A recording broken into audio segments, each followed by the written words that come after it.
If you didn't know already, Project Zomboid map mods are back. While the official tools for modders have not yet been released, the community has once again taken things into their own hands, and a set of community-made tools are allowing creators to update their mods to the newest build. One individual, known as Butcho Hefe, has even taken it upon themselves to update and port over old maps until their creators upload an official version. With that in mind, there's been a lot of recent additions to the workshop, both completely new ones and timeless classics. In today's video, we'll take a look at what I believe to be the best selection of these new maps, and I'll even provide a link in the description with all of the mods mentioned in today's video, plus all the honorable mentions that didn't quite make it into the video itself. All that said, let's get into map number 1 for today. We're kicking things off with a brand new creation to start with, a map that resides in the new area that was added in build 42. This is New Coalfield, named after the nearby Wild West tourist town just to the northeast. New Coalfield is located directly north of Echo Creek, adding to a relatively empty area that otherwise is only visited for that aforementioned tourist town. Presenting the appearance of a small country town, you'll find such spots as these log cabins for visiting hunting enthusiasts, the local American diner, sporting that classic decor that you'd come to expect from such establishments,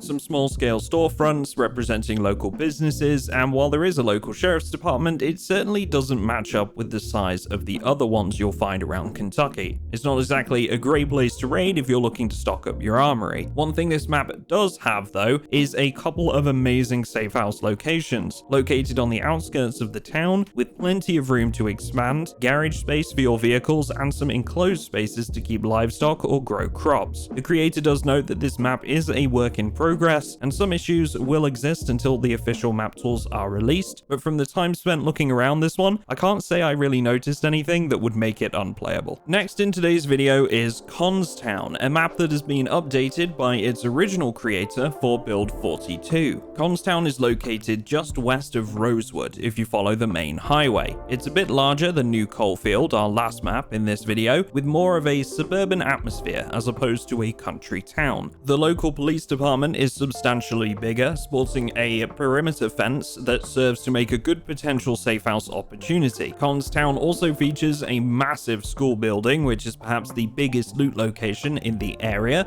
on account of the library within, which offers a plethora of skill books to further your character for long-term survival. There's a good mix of both high and low-end housing with this one, with 2 gated communities on the outskirts with bodies of water to support any squatting survivors, and a local trailer park for those that want a more modest apocalypse lifestyle. Constown fits nicely with the vanilla areas of the game, often matching their design style in many areas, and it serves as a great location to add to your playthrough if you're thinking of spawning in or around Rosewood. While Rosewood itself is a great starter town, it can be a bit easy to run it dry of loot, but with Constown added to your game, you'll have a lot more places to ransack just around the corner. Okay, so that's one of the new maps you can try and one of the old ones, but how about we go back to one of the all-time greats next? I think many people would say this is the best map ever to come to Project Zomboid, myself included. And yes, you've probably already guessed, Raven Creek has returned for build 42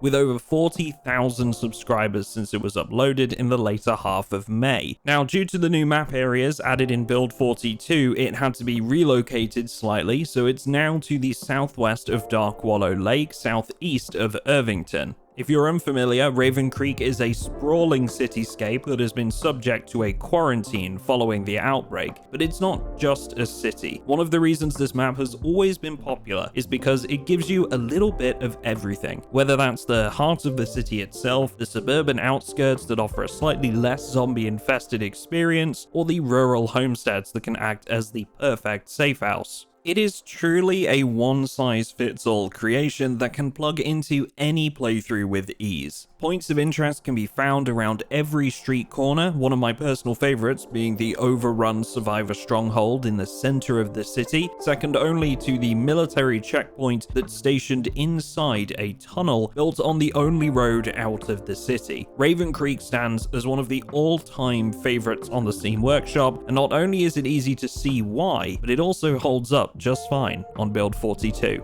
Now, I've got a couple of military locations coming up for anyone that wants a challenge and to stock up their armory while exploring something new. Before that though, I do just want to say a very quick thank you to PC Specialist for not only sponsoring this video, but for being the reason it's in 1440p. You should now find that all of the videos on the channel from this point on will be available in higher resolution, which is all down to the fact that PC Specialist were good enough to hook me up with this incredibly powerful rig featuring an RTX 5080 and a Ryzen 9950 X3D. PC Specialists pride themselves on delivering high-performance systems for gamers, content creators like myself, and working professionals as a leading custom PC manufacturer in Europe. If you're thinking it's time for an upgrade, take it from me, PC Specialists are worth a look. You can use their accessible configurator to set up a build that suits you, and then use code ATOMIC at the checkout for £30 off all configured systems. You can use my link down in the description and treat yourself to a new build today. All that said, our first military map for today is Fort Benning. Now, this is an older map that has been ported over to Build 42 and can be found in the woods directly south of Riverside, closest to the Otter Creek Road. It offers any survivors brave enough to explore it the chance to not only restock their armory, but also to acquire medical supplies, protective gear, and maybe even some mechanical parts for vehicles too. Now, I will say, compared to some of the maps we're going to look at shortly, this isn't one that stands out in terms of points of interest, and it is made difficult to access since the road connection to the base is broken, but it's a fantastic looting opportunity if you can get past the undead hordes roaming the complex. Alright, so moving on from Fort Benning, this next one is Fort Preston, located northeast of Rosewood along KY60. A brand new map for Build 42. I was honestly incredibly impressed by this one, and that's because it was way more than just a military base. The detail that has gone into the design of this map is easily seen, and as you start to look around, it's not just barracks or military tents. There are some genuinely cool points of interest to explore, like the assault course, helipads, or the large central building that shows clear signs of small groups hunkering down for their last stands against the ravenous infected. What really makes this one stand out though, and I don't want to spoil it here by showing too much, there's an entire underground segment to this base. You'll need to bring a sledgehammer to get the most out of it, but it really does show how Build 42 has expanded the possibilities available to modders when creating maps like this one.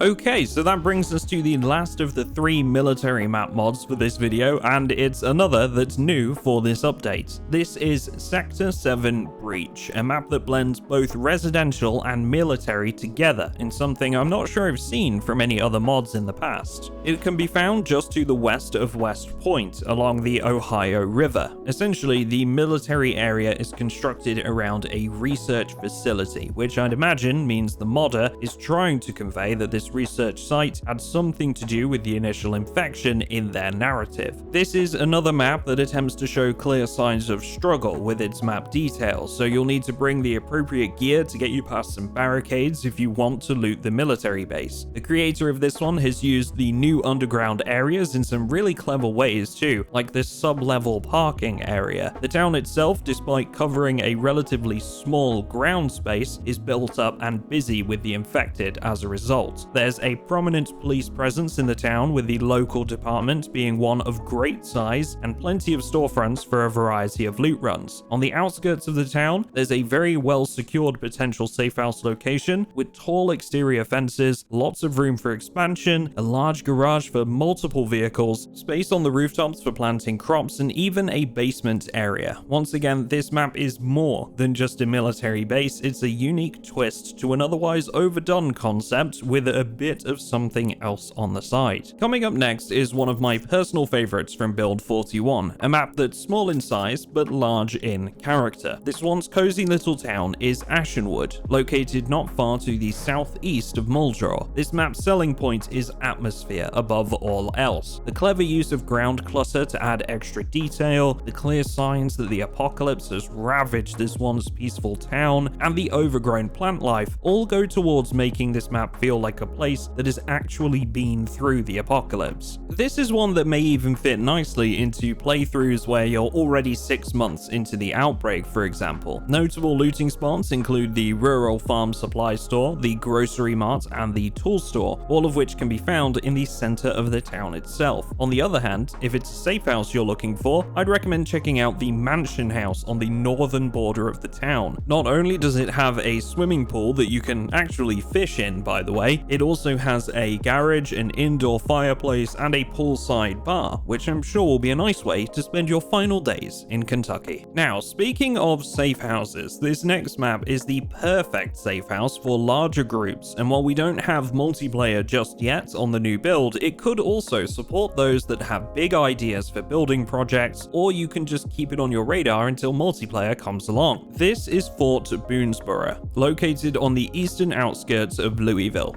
This map models an old Civil War fort that has been repurposed during the apocalypse to be the ideal settlement. This map was around during build 41, but with the new build, it's seen a selection of updates, including a small farm and some livestock. The entire compound is walled in, making it easily defensible, and with it being outside the city, you're unlikely to get large groups wandering out here anyway. What's particularly interesting about this new version is that all of the new workbenches added in build 42 can now be found within the settlement. Some of the individual log cabins have even been repurposed into crafting workshops. One has all of the stuff you'd need associated with tailoring, for example. Another acts as a pottery building, and you get the idea, but it's a really nice way of making the settlement an opportunity to engage with the various branches of the new crafting system. But what if you're looking for a brand new map to try as a safe house location? Well, in that case, I'd like to introduce Hazelnut Manor. This map was released in June and is only available on build 42, found along the main highway between West Point and Louisville.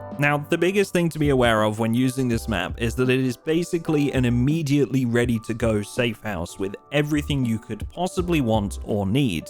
If you enjoy the process of gradually building up your post-apocalypse safe haven, this may not be the one for you. But if you'd like a quick start so you can focus on more of the fun stuff, this map is ideal. You'll have a lake with a ready-made dock to fish from, there is a sizable garden with pre-planted crops to harvest, and there's a couple of animal pens already filled with livestock for those that want a farmer's life. The farm area itself comes with a small food storage shed to keep all of your produce in, and there's a selection of workbenches that have already been placed around the edges of the farm, including a fresh water source, which will keep you ticking over nicely once the mains shut off. On top of all this, the main building comes complete with a basement that could be easily built into a sub-level storage area, and lots of room for activities within the downstairs living room and kitchen. The small balcony that comes with the property has rain collectors set up and ready to go, and just outside the grounds of the property by the main road, there is even a small gas station. This map serves as the perfect safe house for those that don't want the hassle of building one themselves, and considering this is the first creation by this modder, I'm excited to see what they do next. Okay, another brand new map for you next in this video, and this one has received quite a bit of attention on the Steam Workshop since it was released on the 23rd of June. This is Project Indiana, and I will say before we get too far into this one, it is a gigantic map, but it is very much a work in progress, and you can see that in places when you start exploring, so keep that in mind if you decide to give this one a try and don't expect it to be perfect. That said, if you do want to check this one out, it's located on the north side of the Ohio River and pretty much takes up that entire strip of the map all the way from Brandenburg to Louisville. Like I said, it covers an enormous amount of space. The landscape itself is mostly rural farms or country towns, with the exception being the more built-up area just north of Louisville. There's a lot of empty ground between the built-up areas, but it is still interesting to drive through with some points of interest here and there, such as large-scale factories, American football pitches, and this train yard that I was able to find. This map may lack a bit of detail in the form of ground clutter or decorative elements, but it has some serious bones and could be a very popular map given some time to grow.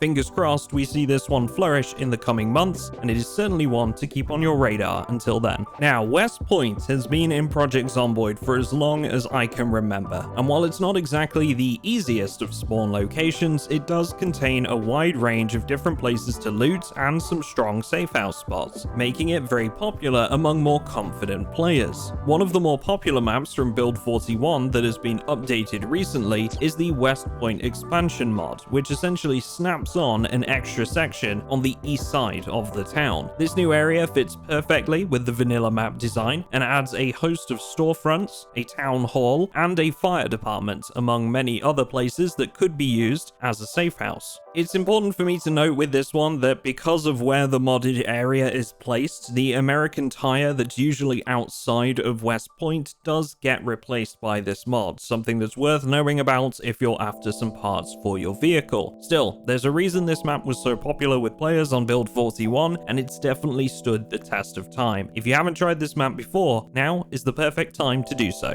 And that brings me to the last map in today's video, and it's another one that you might be familiar with from Build 41. This is Grapeseed, found directly west of Rosewood along the main highway. In terms of size, it's a small to medium-sized town with residential areas on the outskirts. You'll have the opportunity to do some shopping on the main high street. The avid gardeners among us can visit the cabbage patch for all the tools they could ever need, and there's even a local radio station with a headquarters nearby. What makes this map really stand out though is the extra attention to detail that comes in the form of that ground clutter you'll find. Some unique tiles have been used in this process, my personal favorite being some new variants of David the Gnome, including one where he's riding a flamingo. If that doesn't sell you on this map, I don't know what will, but if you're a fan of the streamer Royale with Cheese, you might want to stop by the local burger joint before you leave town. So that's all of the maps that I wanted to highlight in today's video, but you should have had a good selection of both new creations and all-time classics that have been updated for Build 42.